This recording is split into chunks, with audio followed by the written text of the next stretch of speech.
eu quero hoje encerrar essa sequência. Nós fizemos já, acho que durante 6 semanas, acho que talvez hoje seja a 7ª semana, falando sobre os avivamentos. E eu quero falar hoje sobre o avivamento mais conhecido de todos, que é o avivamento da Rua Azusa, no começo do século XX, entre 1906 e 1909. Ele tem esta marcação de 1906 a 1909, porque no local onde aconteceu, teve essa frequência, essa duração. Mas esse avivamento, ele nunca mais parou. Ele saiu de um local específico e se espalhou para o mundo todo. Até hoje, nós vivemos os reflexos diretos desse avivamento, que é o avivamento chamado avivamento pentecostal, ou avivamento da Rua Azusa, que começou aí no século XVIII, século XIX, virando para o século XX. Então aqui eu dividi em 3 partes. O que aconteceu antes do avivamento, desse avivamento, o que acontece durante o avivamento e o que acontece depois desse avivamento, que é o avivamento mais importante dos tempos modernos. Vamos lá então. Antes do avivamento, qual é o contexto histórico para esse avivamento? Início do século XX nos Estados Unidos, marcado por tensões raciais, desigualdades sociais e rápidas mudanças urbanas. Por que a gente sempre põe um contexto histórico? Porque geralmente a resposta de Deus para um movimento, para uma ação, está ligado ao que está acontecendo no momento, naquela cidade, ou naquele país, ou no mundo. Então Deus sempre está trabalhando com respostas diante de uma crise, diante de problemas. Nesse caso em particular, é os Estados Unidos. Por quê, irmãos?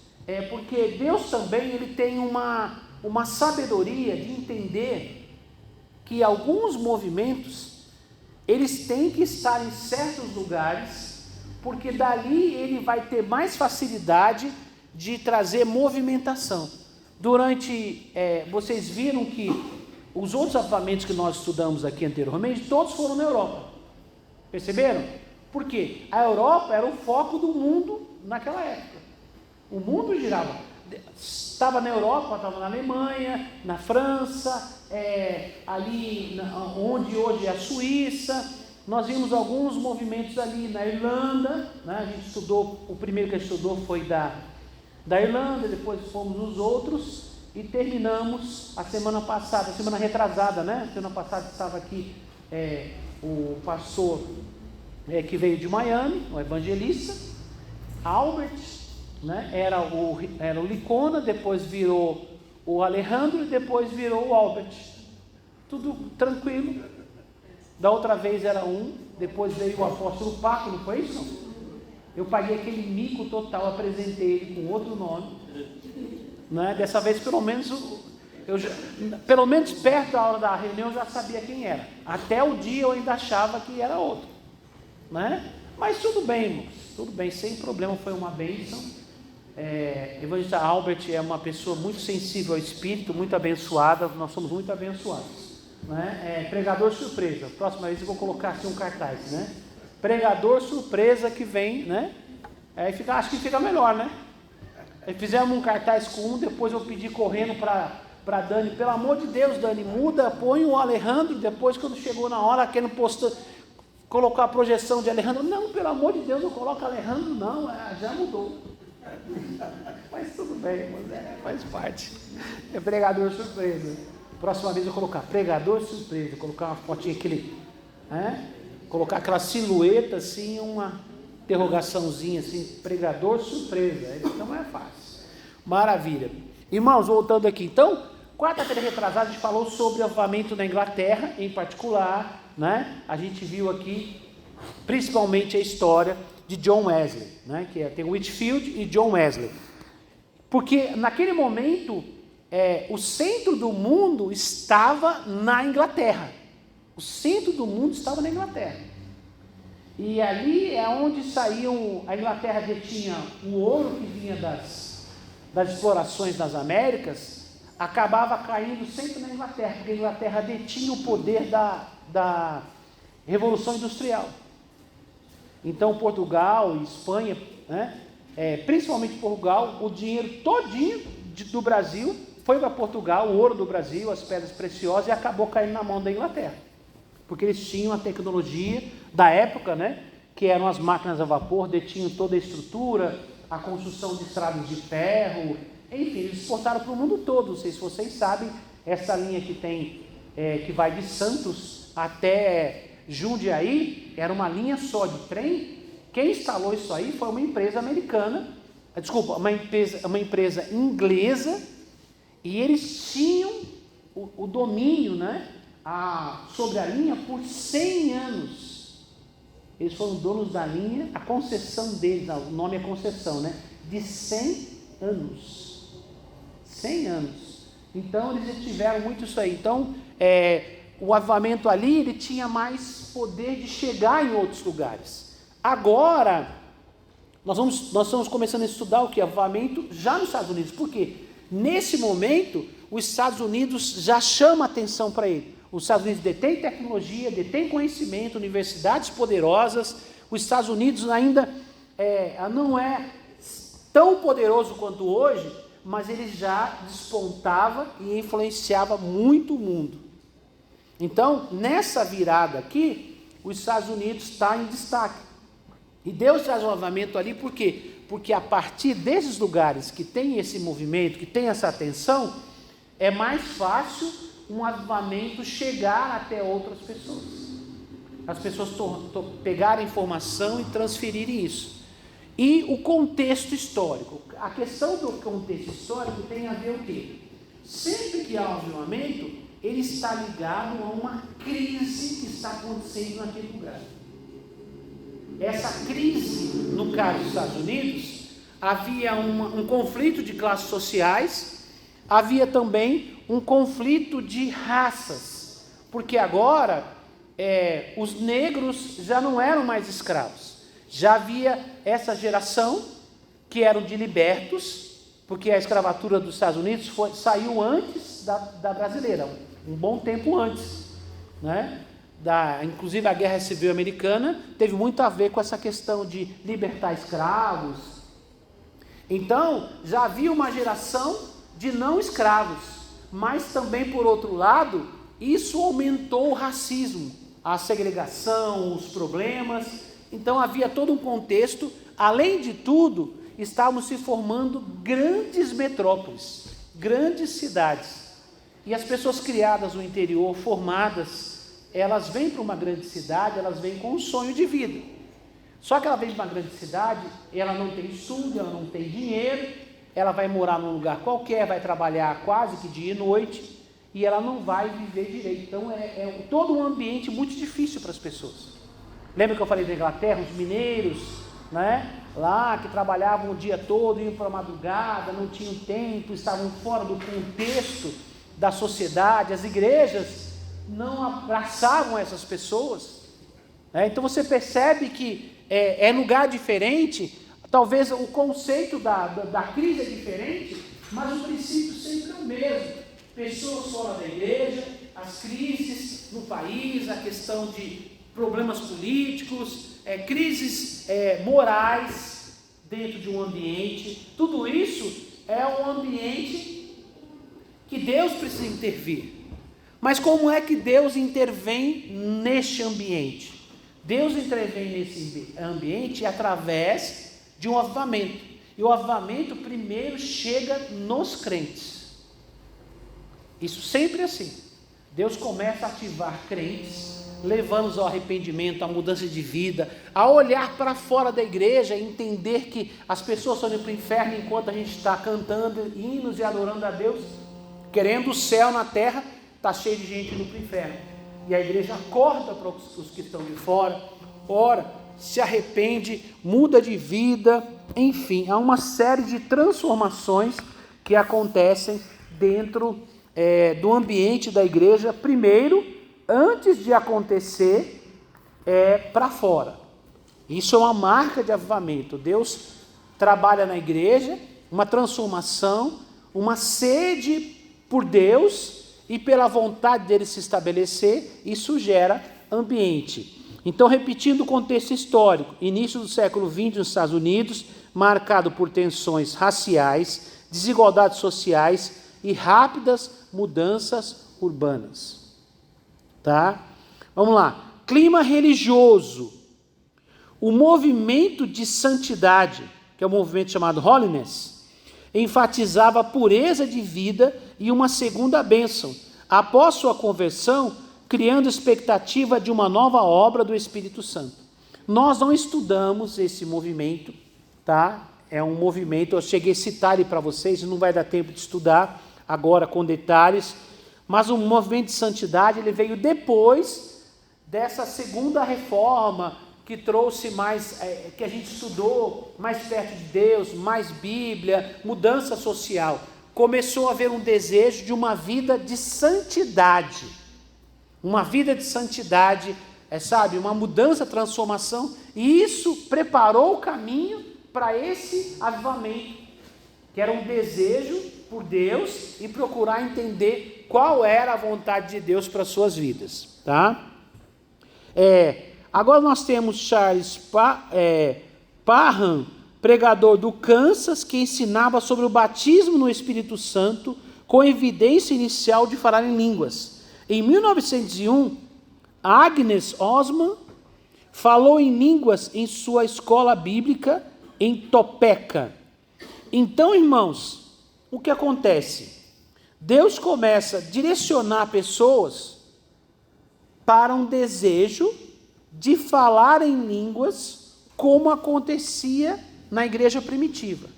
Você fala, pastor, nada demais para a gente hoje. Mas para eles naquela época, isso era impensável.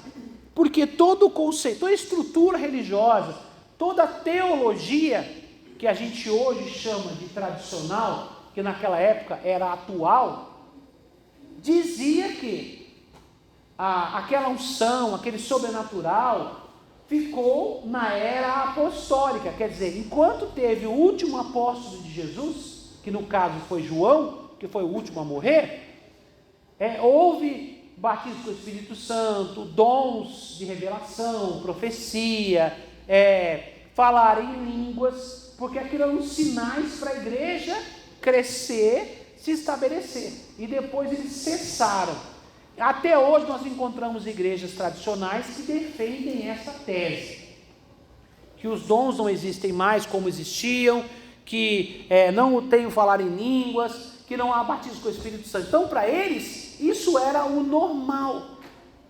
Agora, Deus começa a fazer um sentimento num líder, num pastor, numa igreja, e que ele começa a pregar sobre batismo com o Espírito Santo, sem ser batizado com o Espírito Santo, e sem ter ninguém sendo batizado com o Espírito Santo. Parece loucura, não parece? O irmão está doido. Numa coisa que não acontece. Aonde faz isso? Aonde eles falam em línguas? Ninguém fala em línguas. Não tinha mais. Você entenderam, irmãos? Então, uma pessoa que ele começa um movimento para as pessoas que são, principalmente as pessoas que estão de fora. Quem está dentro começa a acreditar, mas quem está de fora, ou aquele que está dentro, mas não está muito dentro, né? Porque tem gente que está dentro, mas o coração está fora, não é isso? Né? Ele começa a achar que é uma loucura, mas todo líder, ele tem uma visão de algo para fazer, que a princípio as pessoas não entendem. Parece uma certa loucura de fazer certas coisas, de ter certas decisões, de dar passos pela fé. Isso é normal. E esse pastor, ele começa a pregar que o batismo com o Espírito Santo, com evidência de falar em línguas. Por quê? Porque a crença era, quando eu entrego minha vida para Jesus, e eu sou batizado, eu sou visitado pelo Espírito, eu tenho o Espírito Santo em mim, porque o Espírito Santo está trabalhando na igreja, eles criam o Espírito Santo, mas não criam o Espírito Santo como nós cremos hoje. Que batiza, que dá dons, que ativa, enfim, falar em línguas. Eles criam que quando a pessoa entrega a vida para Jesus, a pessoa recebe o Espírito Santo na vida dela. Mas é isso, é uma coisa interior, sem haver evidência externa manifestações externas, principalmente ligado aos dons. Agora, esse pastor, Charles Parham, ele começa a pregar que há o batismo com o Espírito Santo, dependendo de falar em línguas, só que nem ele e ninguém falavam. Doideira total. E aí, ele começa a pregar, e isso começa a fazer o quê? Começa a ativar a fé. E começa a criar um desejo no coração das pessoas. Irmãos, a fé, ela cria expectativa. Isso é importante você lembrar. Você vai descobrir pessoas que têm fé pela expectativa que ela tem. Porque a Bíblia diz que a fé é o firme fundamento daquilo que a prova das coisas que não se veem. É o firme fundamento das coisas que se esperam e a prova das coisas que não se veem. Quer dizer, você tem uma expectativa. Você espera algo, mesmo não tendo prova, nenhuma evidência de que aquilo irá acontecer. Mas você crê, você tem uma expectativa. Então, quando esse pastor começa a pregar isso, começa a haver na igreja dele uma expectativa. As pessoas começam a crer e desejar algo que ninguém nunca tinha visto. Ele consegue transferir essa visão para as pessoas, esse desejo, essa fé.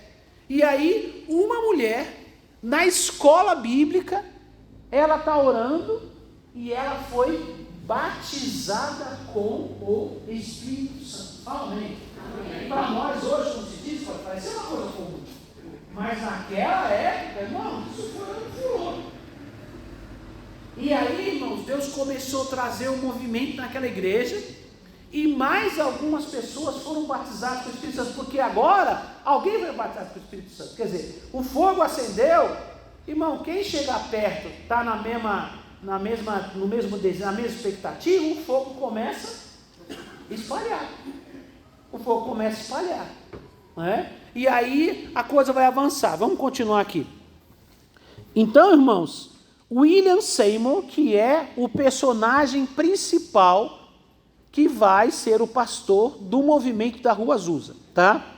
William Seymour, afro-americano, né? Quando fala afro-americano, vocês entendem, era negão, né? No português do Brasil, né? Isso, hoje não pode falar mais, corta o vídeo, por favor, né? Mas não é para ofender, irmãos, que hoje você não pode falar mais certas coisas, é afro-americano, afrodescendente, não é isso? Né? Vamos lá. E aí, irmãos, e não é questão de ofensiva, é o jeito mesmo de comunicação, né? Mas a linguagem correta hoje é afro-americano, né? Vamos lá. Afro-americano, filho de ex-escravos, ele já era aquela geração que os pais foram escravos, mas passaram pela libertação, e agora ele já é aquela geração de negros procurando um espaço na sociedade. Há uma guerra de conflito, né? De social, há uma necessidade de conseguir o espaço, porque agora quem não é mais escravo vai ter que procurar um emprego, né? Só que eles vêm de uma formação, sem estudo, tem que conseguir um espaço, enfim, é toda uma história, não é muito diferente do que aconteceu no Brasil também, só que lá aconteceu mais cedo, né? Influenciado por Parham, que é esse pastor, né? Pregador humilde e perseverante, mesmo sem ter falado em línguas, pregava sobre o batismo no Espírito Santo. Então, o pastor Seymour também começa a pregar sobre o batismo com o Espírito Santo, mesmo não ter sido batizado. Por quê, irmãos? Porque ele crê. Ele crê que Deus quer fazer alguma coisa. Então ele começa a pregar e começa a falar. E logicamente com essa pregação você faz o quê? Você atrai pessoas e também você faz o quê? Afasta pessoas. É normal, irmãos. Existem muitas pessoas procurando um líder que tem uma visão ousada. Mas tem gente que está correndo de líderes com visão ousada. Por quê? Porque ele quer ficar na zona de conforto. Tá bom assim, graças a Deus, estou salvo, estou feliz na minha igreja, do jeito que está. Aí começa a pregar de evangelização, Deus quer abençoar, tirar, vamos todo mundo trabalhar, vamos evangelizar, vamos abrir a casa, vamos fazer não sei o quê. Eles falam, esse pastor não está nada. Não, o pastor está esquisito. Não é? Começa a achar defeito, tudo. Esse pastor não tem Deus. Né? Antigamente a gente brincava, falava assim, que a pessoa começa a discordar da cor da gravata do pastor, né? Do paletó. Hoje em dia a gente nem usa gravata. Esse pastor com essa blusa de esportista, vem pregar no altar com essa blusa, está tudo errado, porque a pessoa tem que achar alguma coisa para falar. Ele não pode falar contra a palavra de Deus, ele arruma outra coisa. Você não acha nada de moral na gente para falar? Entendeu? Porque é assim, se o pastor pede muita oferta, ele fala, o pastor pede muita oferta. Se o pastor não pede, ele fala, o pastor não pede oferta. Né? Se o pastor, por exemplo, faz toda a reunião de movimento e aquela agitação de movimento, fala, não, essa igreja aqui não tem palavra, é só esse fogo. Se o pastor diz, não, essa igreja não tem fogo, porque ele quer arrumar alguma coisa para sair fora. É assim que funciona. É gente que quando a igreja começa a tomar uma direção para fazer o que Deus quer, ele vai se afastar. Em contrapartida, Deus também vai atrair pessoas que têm um coração sincero para fazer a coisa acontecer. Tá? Então, continuando aqui, irmãos. Primeiras reuniões em Los Angeles, né? Los Angeles, nos Estados Unidos, Califórnia, né? Na casa de Bonnie Brae Street, onde pessoas buscavam fervorosamente a presença de Deus. Então, o que William Seymour faz? Ele é influenciado pelo pastor Charles. Ele faz o quê? Ele vai para Los Angeles, onde é a base dele, e numa casa, eles começam a orar. Não tem igreja, não tem lugar ali. Por quê? Porque nas igrejas estabelecidas, ninguém ia deixar eles fazerem isso. Ninguém ia dar espaço para eles. Então, ele começa a formar um grupo de pessoas e começa a orar, buscando uma direção, buscando o batismo do Espírito Santo, começa a atrair um pouco de pessoas naquela casa para orar, mesmo que elas não sejam batizadas com o Espírito Santo ainda. Ele começa a fazer esse trabalho, aguardando o que Deus promete que vai fazer. Eles têm uma promessa, não tem uma realização ainda, mas eles começam a se reunir ali naquela casa, e aqui diz que eles buscavam fervorosamente a presença de Deus. Tá? Vamos lá então. Então a gente viu qual era a situação antes do avivamento. Vamos ver agora a situação, como aconteceu o avivamento, o tempo que ele durou e como foi esse avivamento. Início marcante. Em 9 de abril de 1906, vários presentes começaram a falar em línguas na Bonnie Brae.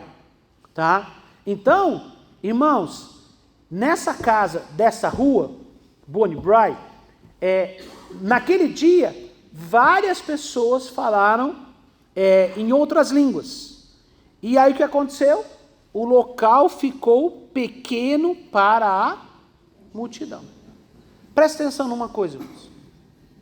Você quer fazer parte de algo?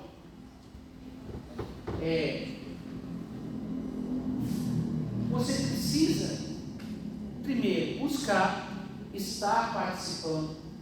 Porque assim, começa o movimento, ele vai começar a crescer. Vai ter curioso, vai ter crítico, vai ter um monte de gente nisso aí.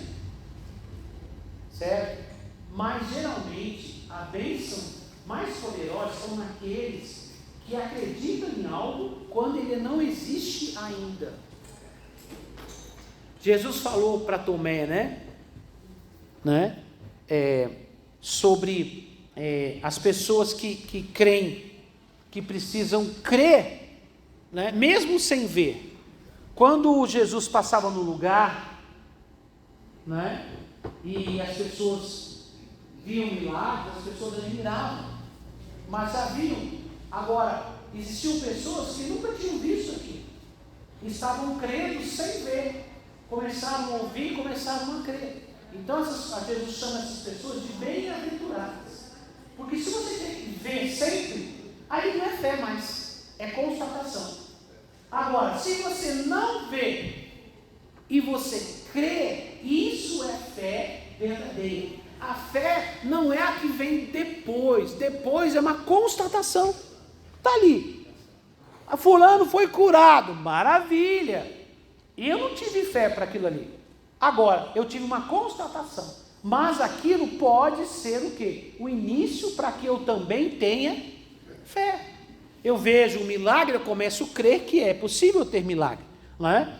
Mas um movimento como esse, ele é feito de pessoas ousadas, pessoas que não têm medo de crítica, pessoas que não têm medo de serem taxadas de loucas, pessoas que não têm medo de se posicionar. Porque, infelizmente, a gente sempre tem na igreja um grupo de pessoas que não se posicionam.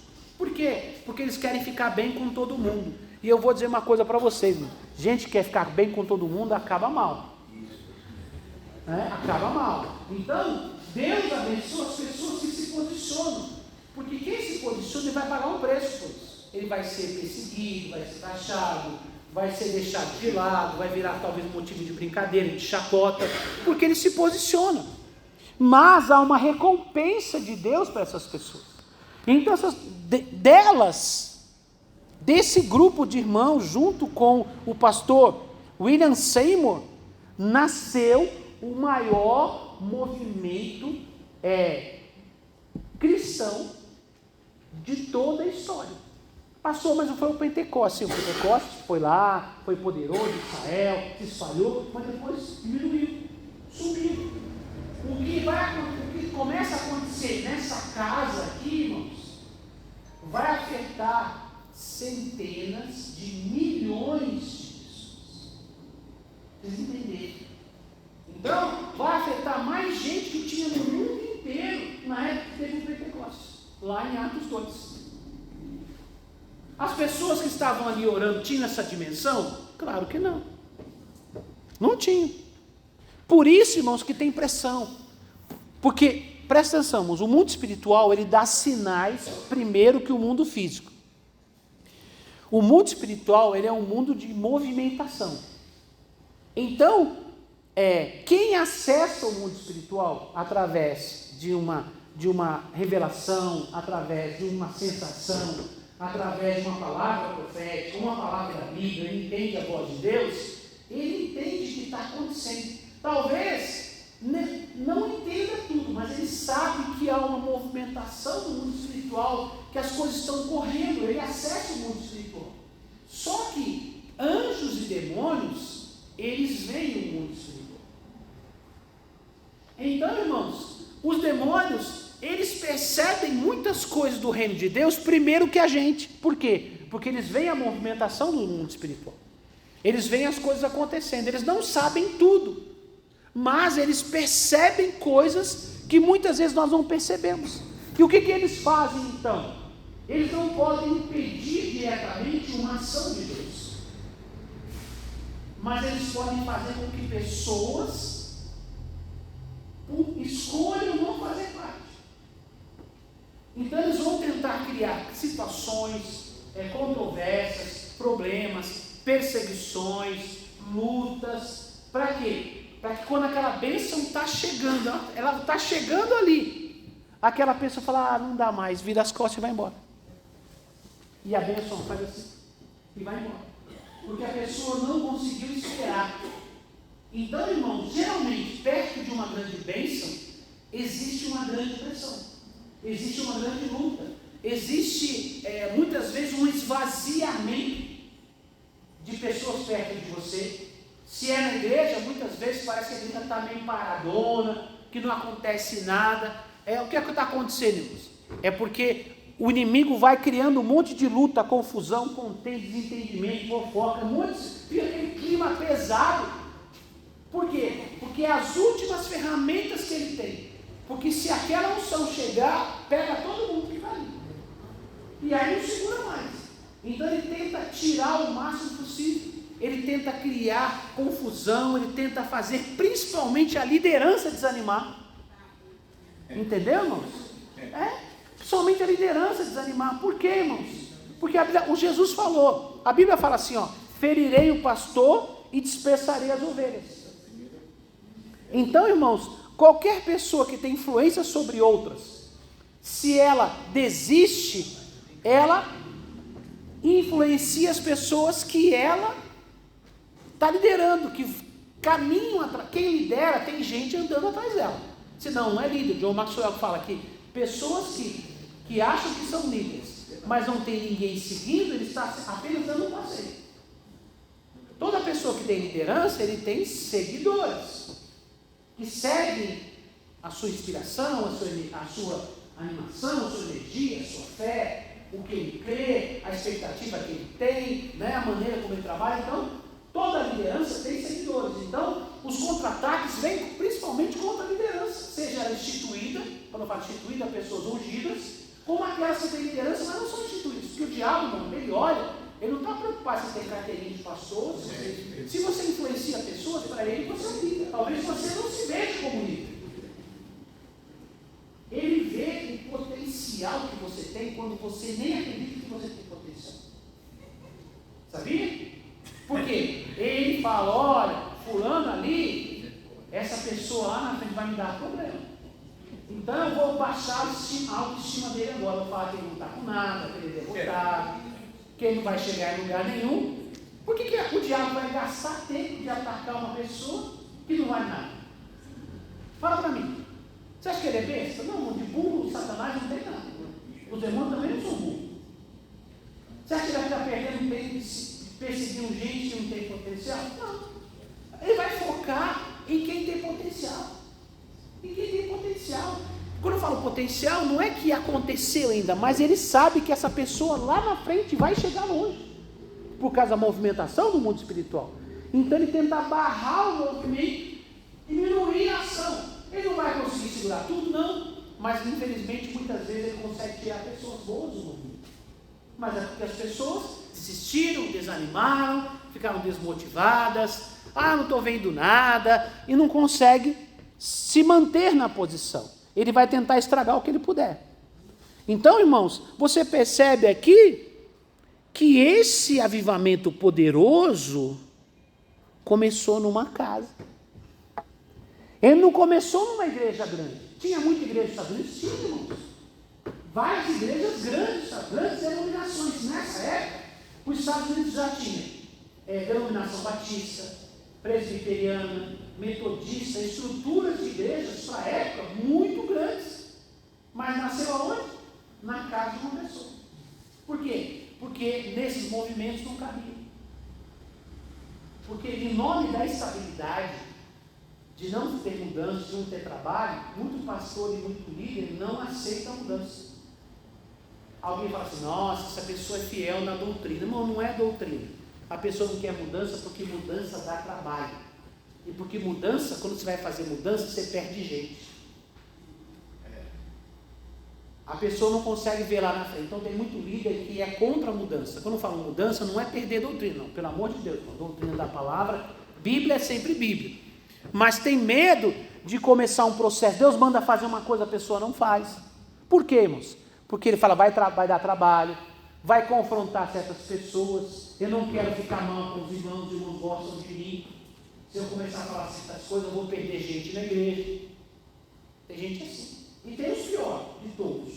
Quem são os piores? São aqueles que não fazem o que Deus manda fazer, porque ele está preocupado em sair gente e sair os dizimistas da igreja. Vai cair a oferta. Bom, eu estou inventando alguma coisa? Não. Estou falando de realidade, tá? Então, às vezes, a mudança, ela custa caro uma mudança.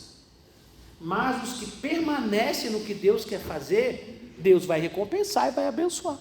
Quer dizer, ele não tinha multidão, ele tinha um grupo de pessoas numa casa.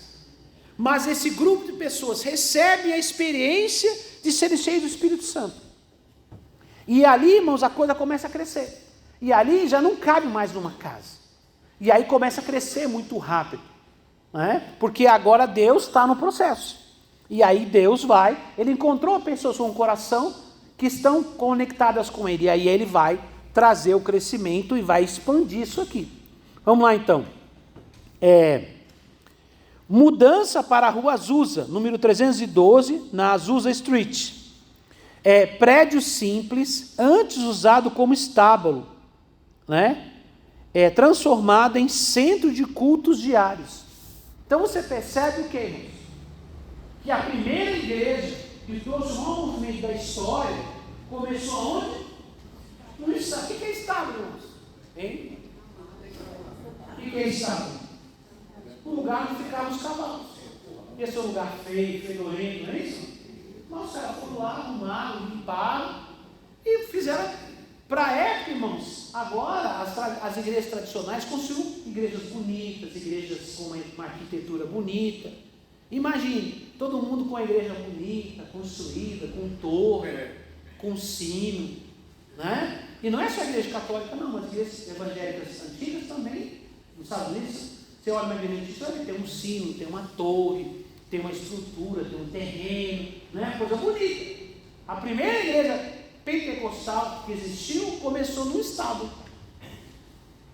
Jesus nasceu no lugar onde os bichos ficavam. Qual o problema? Nenhum. Mas aí, irmão, você separa quem quer Deus e quem quer aparência. Por quê? Essa igreja, tem igreja bonita ali, olha a igreja linda, com torre. Eu vou nessa igreja que vivia os cavalos. Quero não. Aí vocês vão ver o que tem mais aqui. Vamos lá, vocês percebendo que Deus começa a curar certas coisas na igreja, né? Mesmo no movimento, mesmo às vezes não tendo uma pregação específica, o próprio Espírito vai conduzindo as pessoas a uma transformação. Aqui diz assim, características das reuniões: sem programa fixo ou liturgia formal. O que isso quer dizer? Sem programa fixo não quer dizer que não tinha programa. Tinha um programa, quer dizer, vai começar o culto, vai ser uma parte assim, parte assim. Beleza. Mas eles já estavam numa sensibilidade, se Deus quisesse fazer diferente, podia fazer. Porque as igrejas tradicionais tinham que seguir todo um ritual. Primeiro é assim, só canta 3 hinos, a palavra tem que ser tanto tempo, não pode passar disso aqui. É legal organizar? Claro, irmãos. Mas você não pode perder a sensibilidade do Espírito. Entendeu? Deus quer fazer uma coisa diferente, Ele pode fazer, porque Ele é o dono da reunião. Então aqui, irmãos, eles tinham uma programação? Tinham. Mas não era fixa porque eles eram desorganizados? Não, irmãos. É porque eles sabiam que o Espírito Santo podia fazer algo diferente. E eles estavam abertos para isso. Ou liturgia formal, quer dizer, se o Espírito Santo quer fazer algo, Deus dá uma palavra. Gente, vamos todo mundo aqui orar? Vamos fazer tal coisa? Vamos fazer. Deus mandou fazer na hora, você tem que fazer o quê? Vai lá e faz. Se Deus o mandou, tudo bem, você segue a programação. Mas se Deus mandou você fazer um negócio diferente, você faz. Porque é Deus que está no controle da situação. E eles estavam já com esse coração aberto para isso. Aqui, grande ênfase em oração, cânticos espontâneos e testemunhos. Então, você vê que já muda muito o formato do culto.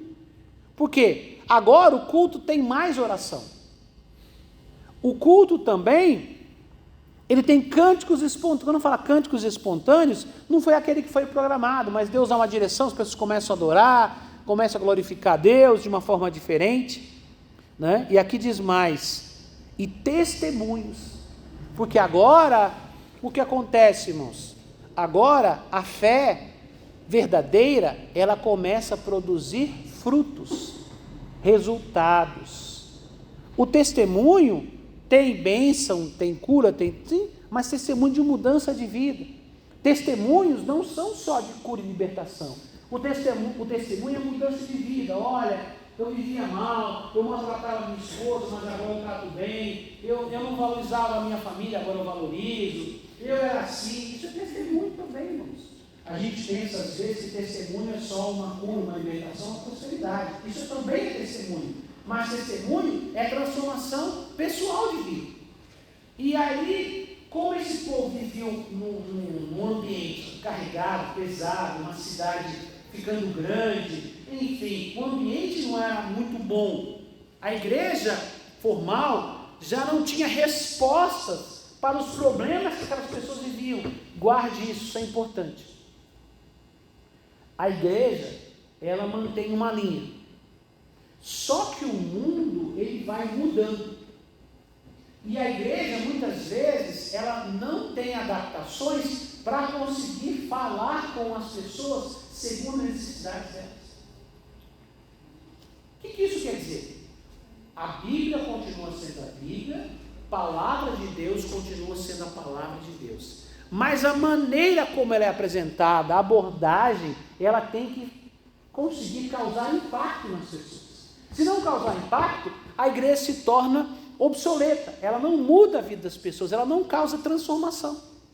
E isso é uma coisa difícil de entender. Quando você estuda a história dos movimentos, todos os movimentos, você vai ver o seguinte: uma pessoa viveu um movimento, ele se converteu naquele movimento. Então, quando ele se converteu, havia um tipo de trabalho. Passado 30, 40 anos, a população começa a mudar, a cultura fica diferente. E aí Deus começa a trabalhar para que a igreja seja relevante naquela cultura. Não muda o evangelho, pelo amor de Deus. Mas as abordagens, a maneira como se fala, a estratégia de trabalho, ela tem que se adaptar para poder chegar naquelas pessoas. Só que daí, quem se converteu nesse movimento aqui, ele acha que ele é o detentor da última revelação de Deus até Jesus voltar. Esse é o contexto. O que vem diferente, ele rejeita. E muitos não é por mal, não fazem por mal, porque eles querem guardar a doutrina. Só que ele confunde doutrina com estratégias, com modelos de trabalho, com a maneira como Deus está agindo agora. A doutrina não muda. Qual é a doutrina, pastor? A Bíblia. Santidade, enfim. Você vai, Jesus morreu na cruz, ressuscitou, derramou seu sangue, morreu por nós. Temos que ser batizados, ter comunhão com Deus, com os irmãos, participar da ceia, né? Enfim, são princípios da palavra de Deus, isso não muda. Agora, um aborda de um jeito, outro aborda de outro jeito, um faz um trabalho de um jeito, faz um trabalho do outro. E se você não contradiga a Bíblia, se Deus te deu a direção, vai para cima. Algum problema nisso? Não. Mas eu não posso mudar, porque quando eu converti foi assim. Tudo bem. E agora? Irmãos, eu costumo dizer o seguinte: está funcionando bem, não precisa mexer. Mas não está funcionando. Você ora, Senhor, o que está acontecendo? Senhor, faz alguma coisa. Aí Deus manda a resposta, a pessoa não aceita. Porque ele quer mudança, mas ele não quer mudar. Eu preguei uma mensagem que diz esse tema, né? Que as pessoas querem mudança, mas não querem mudar. E mudança causa incômodo. Então o que acontece? Sempre a geração anterior rejeita o mover. Então, agora, Deus começa a trabalhar essas pessoas de uma forma diferente. Só que eles vão encontrar o quê? Oposição, principalmente aonde? Nas outras igrejas, que já existiam. Vamos lá, continuando aqui. Manifestações espirituais que aconteciam, né, nesse movimento: línguas, profecias, curas e visões. Então agora esta igreja já é uma igreja pentecostal. Então já começa a haver sinais ligados aos dons espirituais. O batismo do Espírito Santo é a ponta de um processo, mas significa que eu me entrego ao Espírito de uma tal forma que ele consegue ativar os dons que já estão em mim. Os dons já estão, a gente já tem o dom que foi dado por Deus, mas ele pode ficar amortecido. Tem gente que vive a vida toda na igreja, ele recebe o dom de Deus, vai morrer com o dom e não está fez nada com o dom que ele tem. Agora, essa exposição à presença sobrenatural de Deus, à glória de Deus, essa experiência nova de ser batizado com o Espírito Santo, ele começa a abrir um novo universo para muitos dons que antes estavam lá, mas não eram. Por quê? Porque dependia de crer na ação direta do Espírito Santo na vida das pessoas. Porque até então se cria, o Espírito Santo está em mim, mas ele não manifesta de outra forma. Agora, como eu falo em línguas, então o profetizar, o ter uma revelação, uma visão, eu já não tenho dificuldade de crer nisso. Por quê? Porque agora eu já estou tendo uma experiência no nível mais alto. Então a minha expectativa também vai Isso transforma a igreja numa igreja mais atual, que traz uma palavra, uma direção. Não é uma coisa só religiosa, mas há algo que mexe com as pessoas, que impacta as pessoas, que começa a atrair pessoas que não fazem parte da igreja agora. Logicamente atrai muito crente, né, que deseja viver esse mover, afasta outros que não querem mover, não querem a mudança, mas também começa a atrair pessoas não crentes para fazerem parte do processo. É natural isso, tá? Vamos lá então. Aqui diz, forte presença de humildade e devoção. Quando fala de humildade, irmãos, fala de pessoas reconhecendo que o que acontecia ali não era por eles serem capacitados ou por eles serem melhores que os outros. Isso era graça de Deus. Por que aconteceu com eles, pastor? Porque eram eles que estavam buscando. Porque é simples, irmão. Se você não está buscando... Agora, se você está buscando, você tem a possibilidade de receber. Se você não está buscando, já tem um não. Você não está buscando, você vai receber o quê? Jesus falou assim, ó, pedi e dar-se-vos-á. Buscai e achareis. Batei e abrir-se-vos-á. Porque todo aquele que pede, recebe. O que busca, encontra. E aquele que bate, ser-lhe-á aberto. Então você percebe que essa palavra, ela é uma palavra de ação. Você pede, você busca e você bate. Então, muita gente fica só no pedir. Mas é para você... Então você começa a pedir, é o primeiro movimento, é o pedir. Mas depois isso vai pedir, você vai buscar. Quando fala de mais intensidade, de bater, fala de você encontrar um lugar que você crê, uma situação que você crê que ali vai acontecer alguma coisa. Então, esse povo já está no nível mais alto. Porque agora eles estão vivendo um novo tempo, mas eles têm um reconhecimento que não é porque eles são bons, porque eles são melhores que os outros. É só porque eles estão crendo. Tá? Por isso que fala de humildade. Vamos lá. Olha o que começa, a gente falou de cura, de milagre, de humildade, de oração, de um culto em que o Espírito tem liberdade. Você percebe que são várias mudanças na estrutura religiosa que está acontecendo. Agora vai começar a aparecer as mudanças sociais. Tá? Vamos lá então. Aqui diz o quê? Inclusão racial e social. Negros, brancos, homens, mulheres, pobres e ricos cultuavam juntos. Algo revolucionário em um tempo de segregação racial. Então, irmãos, dentro da igreja começa a acontecer uma mudança que vai possivelmente sair da igreja. Quando fala sair, não é ir embora. Vai começar a acontecer fora da igreja. Porque, preste atenção nisso. A nossa evolução que a gente tem aqui, ela vai se manifestar não só na igreja, ela vai se manifestar lá fora. Que são os frutos. Eu falo muito para vocês aqui, que quando a gente vem para a igreja, a gente vem com pensamento, com traumas, com bloqueios. E aí você começa a ter uma experiência com Deus, sua vida vai mudando, espiritualmente. E ela vai mudar o seu trabalho, vai mudar a sua família, vai mudar o ambiente dos seus amigos. Você vai se tornar uma pessoa, não é melhor, você vai tornar uma pessoa diferente pela presença de Deus, e o seu ambiente vai mudar, o seu trabalho vai mudar, a sua perspectiva de vida vai mudar, a sua perspectiva financeira vai mudar, a sua perspectiva social vai mudar, porque primeiro muda você. Você muda. A gente olha para fora baseado no que a gente tem por dentro. Quando você é transformado por dentro, o seu olhar para fora muda. Você achava que trabalhar e ter alguma coisa era o suficiente. Eu quero sobreviver.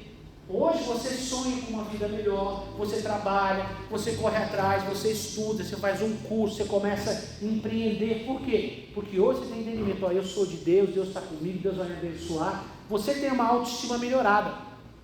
E aí você começa a colocar para fora coisas que às vezes passaram pela sua mente, mas você mesmo está voltado. Eu não gosto, eu não tenho condição. eu sou de uma família pobre. Não, minha família sempre foi pobre. Não, aqui nesse lugar tem muito racismo. Aqui não gosta de negro. Não, mas se você chegar, trabalhar e conquistar, não vão ter que te engolir. Sendo branco ou sendo negro. Sendo japonês, sendo boliviano, não importa. Se você vai para cima, trabalha, faz o que você tem que fazer, irmão, gostando ou não gostando,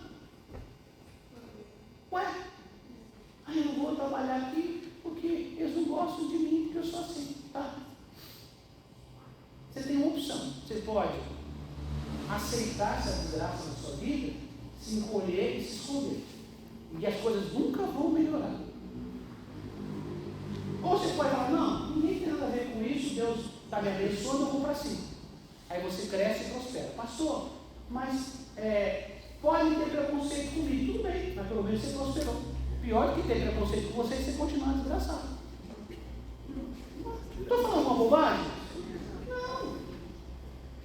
Não, se essa pessoa não me ajuda, não influencia a minha vida em nada, eu vou parar minha vida pelo que os outros pensam de mim? Me ajuda, paga minhas contas? Posso mandar os boletos para ele? Não. E aí eu vou parar minha vida. Ai, eu tenho um sonho de fazer a faculdade. Alguém fala, essa família é sua, esse povo aí. Ai, eu vou fazer. Não. Eu vou fazer. Porque agora o Espírito Santo está em mim. Eu sou um filho de Deus. Eu sou uma filha de Deus. Eu não sou um qualquer um, não. Eu não sou melhor que os outros, mas agora eu entendo o potencial que Deus colocou em mim. Então, gostem ou não gostem, eu vou fazer o que Deus colocou no meu coração. Você vai crescer, você vai prosperar, você vai avançar, você vai melhorar de vida. Isso não quer dizer que você não vai encontrar algum racismo ou algum preconceito. Mas eu pergunto para você, é melhor você enfrentar racismo e preconceito estando bem de vida, ou você enfrentar racismo e preconceito estando desgraçado? Porque muitas vezes, presta atenção, quando a gente tem baixa autoestima, a gente se sujeita a certas humilhações e passa por situações porque você não tem opção, porque você fechou o seu mundo.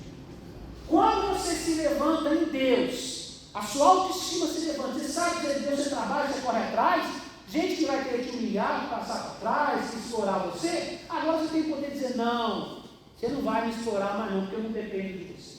Eu não tenho que ficar com pis pedindo coisa para você não. Meu Deus, cuida de mim. Deus me deu inteligência, Deus me deu capacidade.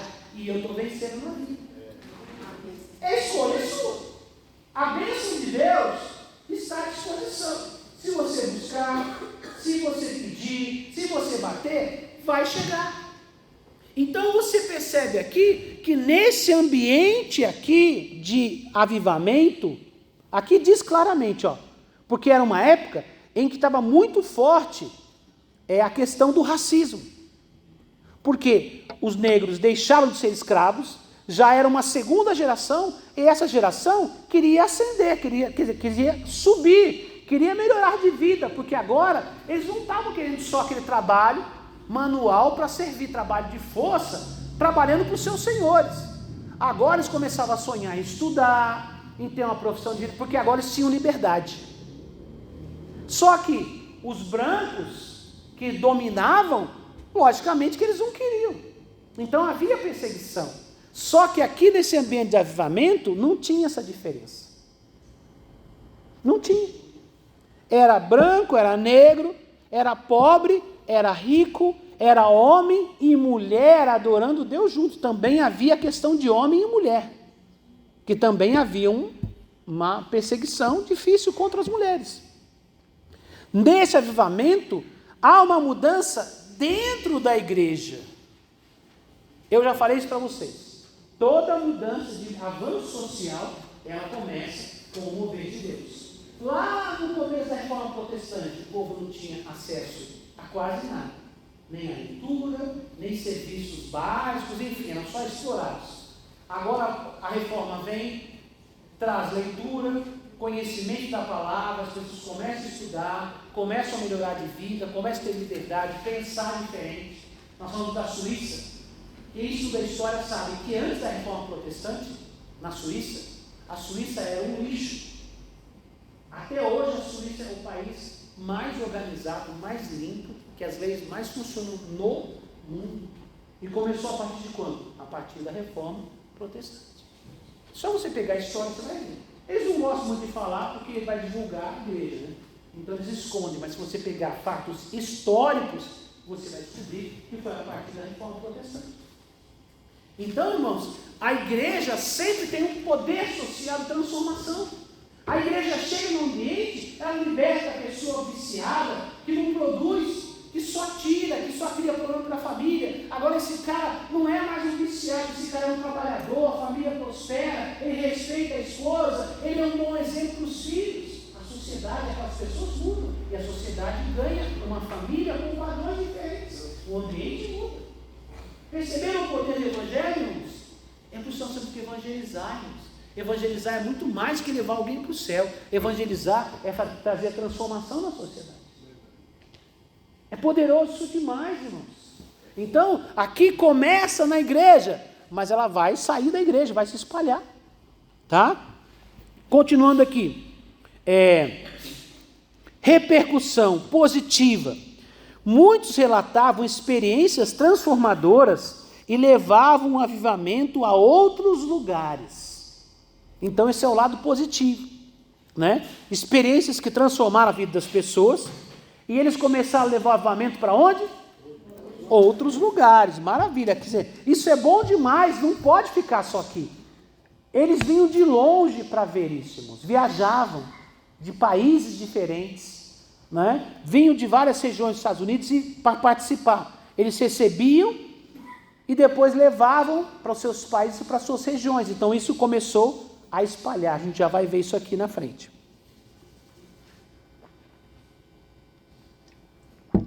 Olha aqui.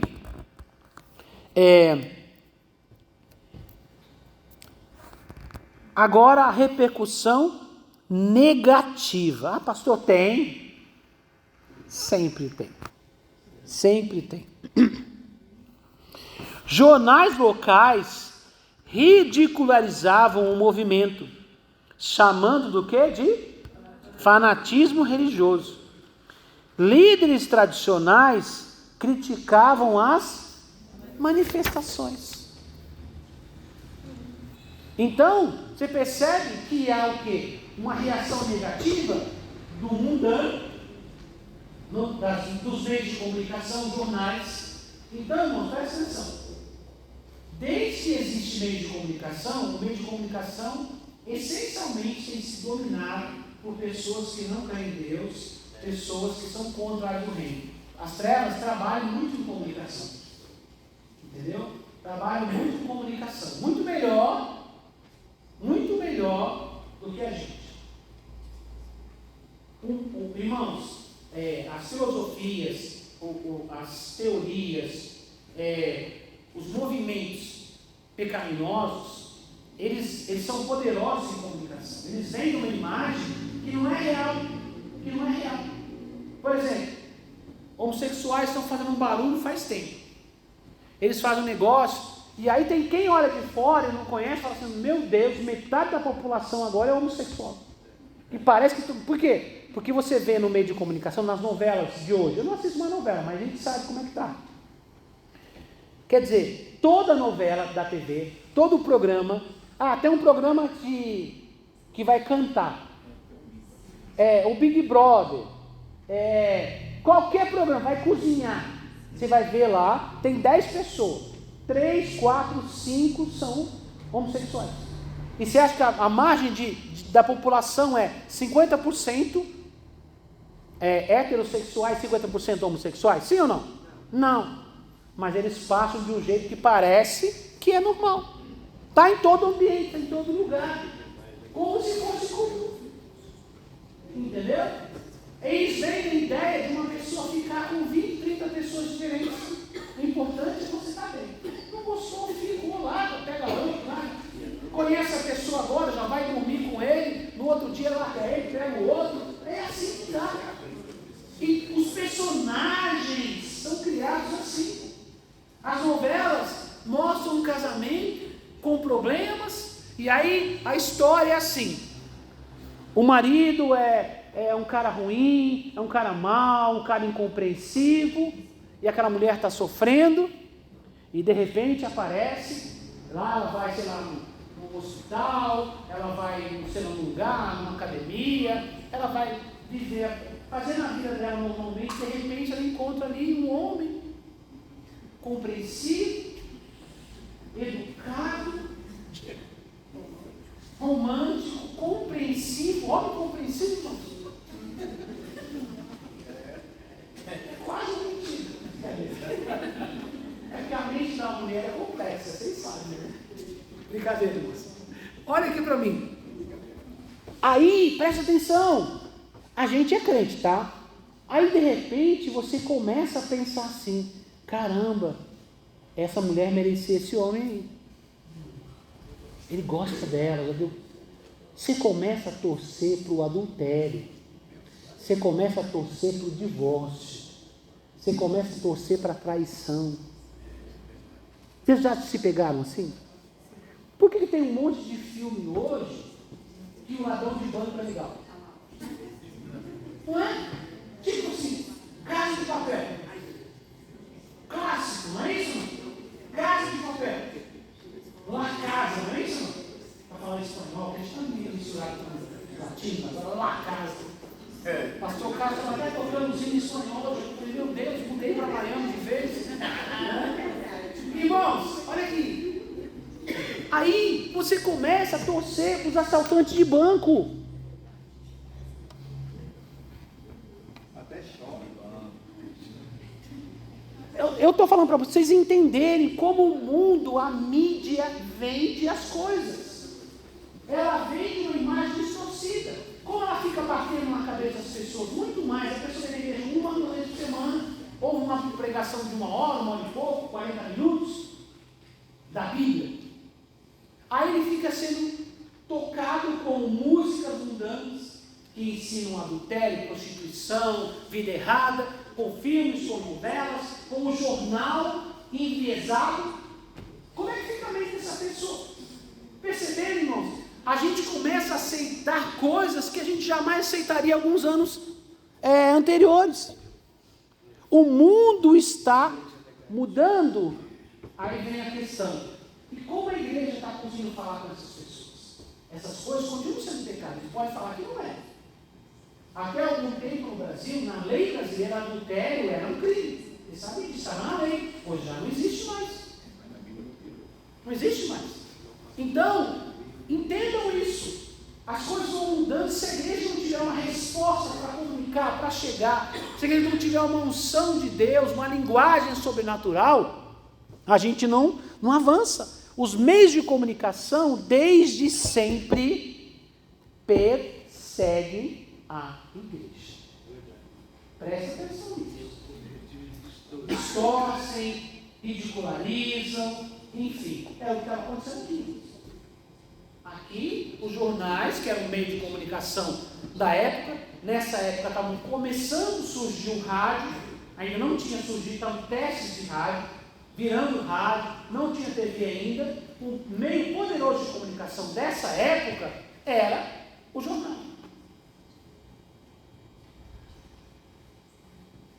Tá? Então, só para você entender. E havia, por outro lado, também o quê? Aqui diz, a gente viu aqui, líderes tradicionais criticavam as manifestações. Eu não creio, eu não faço, é mais fácil eu criticar. Eu não quero mudar, eu não quero pagar um preço, eu não quero buscar. Então é melhor eu criticar, porque daí... Então, presta atenção, irmãos. A igreja que está fazendo algo para Deus, ela vai ser perseguida e ela vai ser criticada. Entenda isso. E individualmente como coletivamente também. Tá? Vamos lá. Depois do avivamento, depois desse movimento aí que durou cerca de 3 anos, a gente vai ver aqui, a gente vai ver o que vai acontecer, que acontece depois. Declínio local. Por volta de 1909, divisões internas, disputas de liderança e a dispersão dos participantes enfraqueceram as reuniões em Los Angeles. Então, o local específico foi diluindo. né? Agora vai acontecer o quê? Uma expansão mundial. Missionários e visitantes levaram a mensagem pentecostal a diversos países. Denominações pentecostais nasceram dessa influência, como as Assembleias de Deus dos Estados Unidos em 1914. No Brasil, missionários suecos, Gunnar Wringe e Daniel Berg, influenciados pelo pentecostalismo, fundaram em 1911, nessa virada aí, as primeiras Assembleias de Deus em Belém do Pará. Então a gente falou algumas coisas dos Estados Unidos, do mundo, e particularmente da nossa realidade de Brasil. Então o movimento local não se tornou uma igreja, uma mega igreja, mas influenciou para que se formassem missionários, líderes, pessoas influenciadas, viajaram o mundo e se estabeleceram. Na história do Brasil, esses suecos que foram da Europa para os Estados Unidos para conhecer o movimento, em vez de voltar para a terra deles, resolveram vir para o Brasil. Eles vieram para o Belém do Pará, né? E se estabeleceram ali e começaram a primeira igreja pentecostal no Brasil na virada de 1910 para 1911.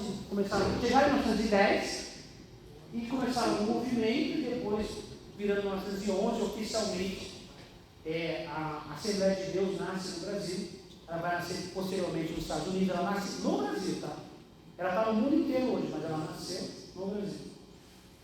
Que é um movimento essencialmente pentecostal, com evidência de falar em línguas, tal, muita oração, adoração, mais enfoguetado um pouco.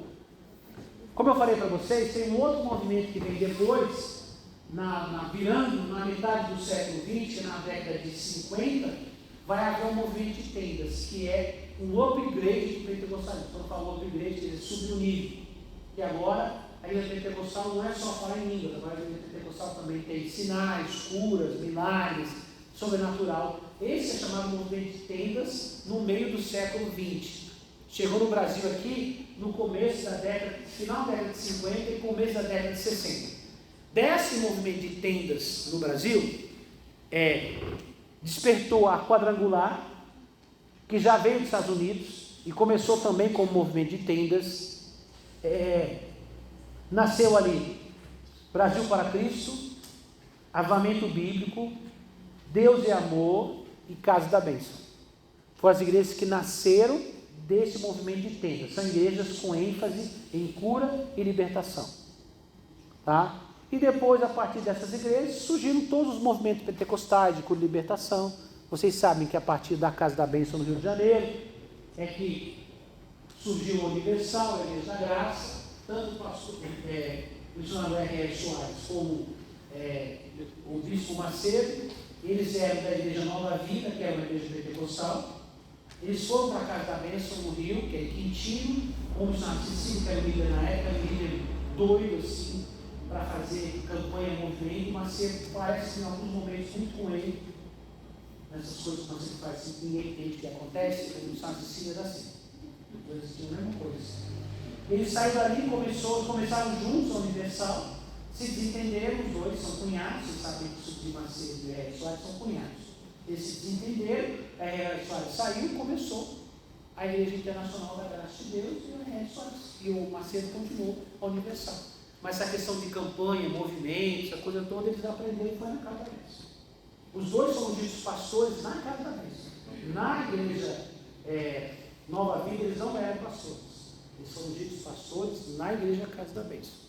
Então, irmãos, a partir, não estou falando da Casa da Bênção, mas a partir de várias igrejas, denominações, de movimento, de cura, surgiram as chamadas igrejas neopentecostais. Os grandes movimentos surgiram a partir do movimento de tempo. As grandes igrejas crescendo, principalmente por causa de cura e milagre. Eu não vou me deter demais aqui, porque o horário também. Só para vocês entenderem que depois desse movimento pentecostal, teve um movimento de tendas que trouxe uma ênfase poderosa em curas, milagres e no sobrenatural. Tá? Foi nesse movimento que o apóstolo Doriel, que foi o fundador da nossa igreja, foi tocado por Deus e começou o trabalho da Casa da Bênção. A princípio, trabalhando junto com o pessoal do Brasil para Cristo. Tá? Ele fazia parte, para quem não sabe, Brasil para Cristo não era uma igreja. Brasil para Cristo era o grupo de jovens da Assembleia de Deus. Durante muito tempo, eles não eram uma igreja instituída, eles eram um grupo de jovens da Assembleia de Deus. A apóstolo Ariel fazia parte desse grupo, junto com Manuel de Melo e outros líderes dos dias, né, conhecidos hoje. E aí, eles começaram aí, a apóstolo Ariel foi para Belo Horizonte, começou a Casa da Bênção, enfim, e assim vai a história.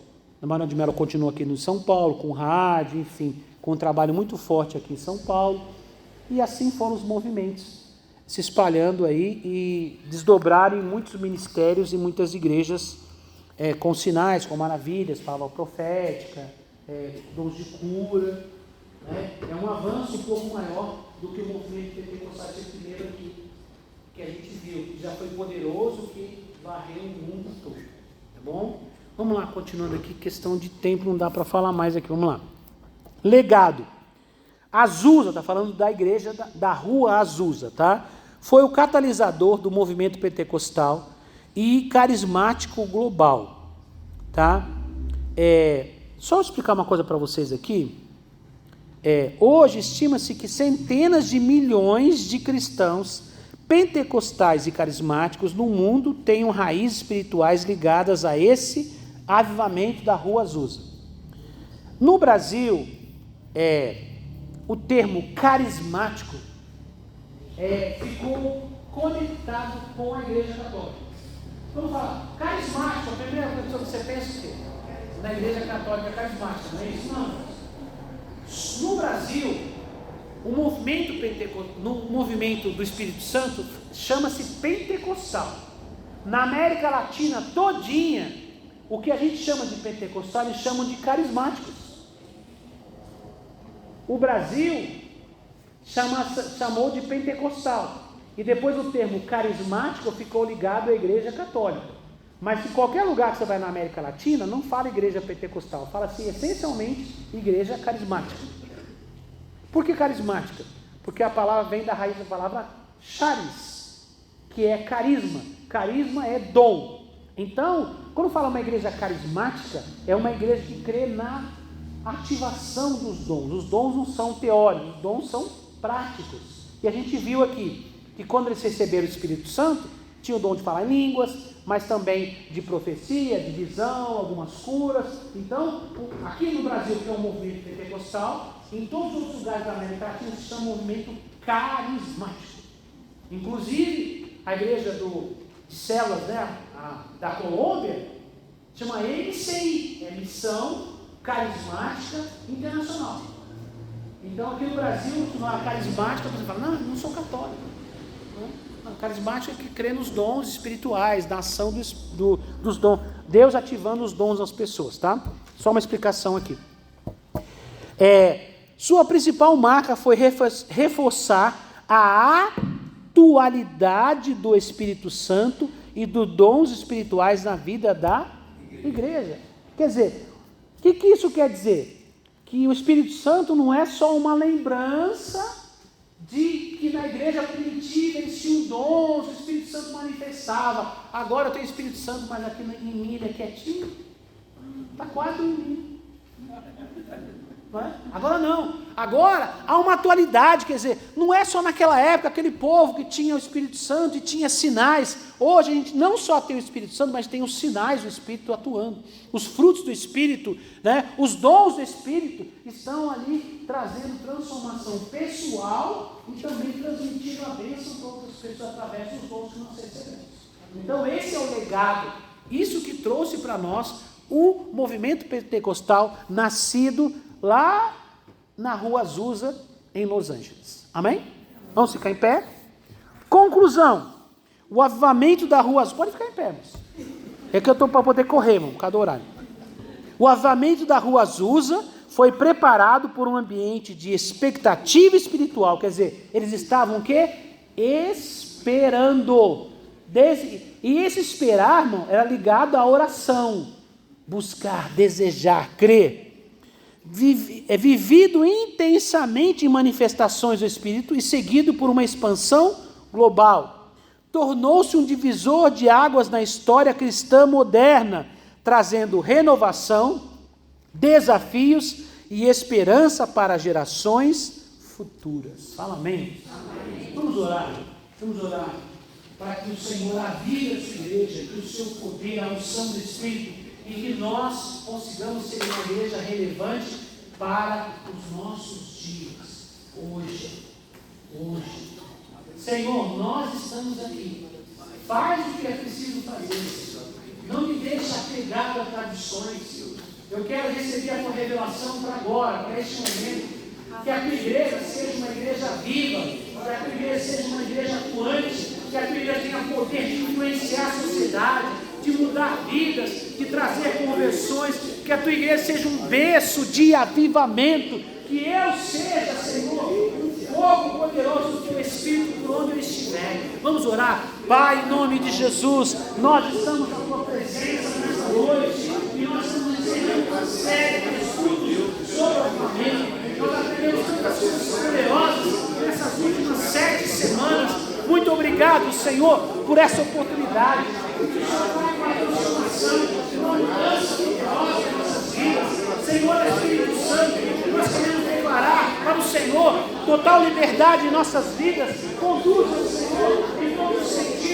Ative em nós os dons espirituais que estão na tua frente, talvez parados, Senhor. Leva-nos, Senhor, a uma vida de oração, a uma vida de unção, a uma vida de consagração. Pai, que a nossa vida seja mudada, que a nossa casa seja mudada, que o nosso trabalho seja mudado, Pai, que a nossa igreja seja mudada, e que nós possamos levar um avivamento, uma transformação para as pessoas em torno de nós. Pai, aviva a tua igreja. Desperta o teu povo, Senhor, para um novo tempo. Nós queremos viver o novo do Senhor. Queremos saber o que o Senhor tem para nós agora como igreja. Não queremos ficar nessas tradições, Pai, que nos impede de viver a tua vontade. Nesse momento, nós estamos aqui, nós estamos pedindo, nós estamos buscando, nós estamos batendo, nós estamos sendo uma urgência do momento. Está vivendo, e o nosso país está vivendo essa guerra espiritual. Pai, o crescimento, a abundância do pecado, Senhor, tem forte de nós. Nós precisamos ser uma igreja poderosa, uma igreja relevante, uma igreja que impacta a sociedade. Não podemos ficar presos somente nas 4 paredes, Senhor. Temos que levar a tua mensagem, o teu amor, o teu evangelho, Pai, para fora. Fora da igreja também, ó Senhor, faz a tua vida, derrama o teu Espírito sobre as nossas vidas, ó Santo Espírito de Deus, nós queremos viver o teu avivamento, o teu despertamento, o novo tempo para a tua igreja e para o teu povo, meu Pai. Nós te pedimos, em nome do Senhor Jesus, em nome de Jesus, amém. Glória a Deus. Pode sentar, queridos.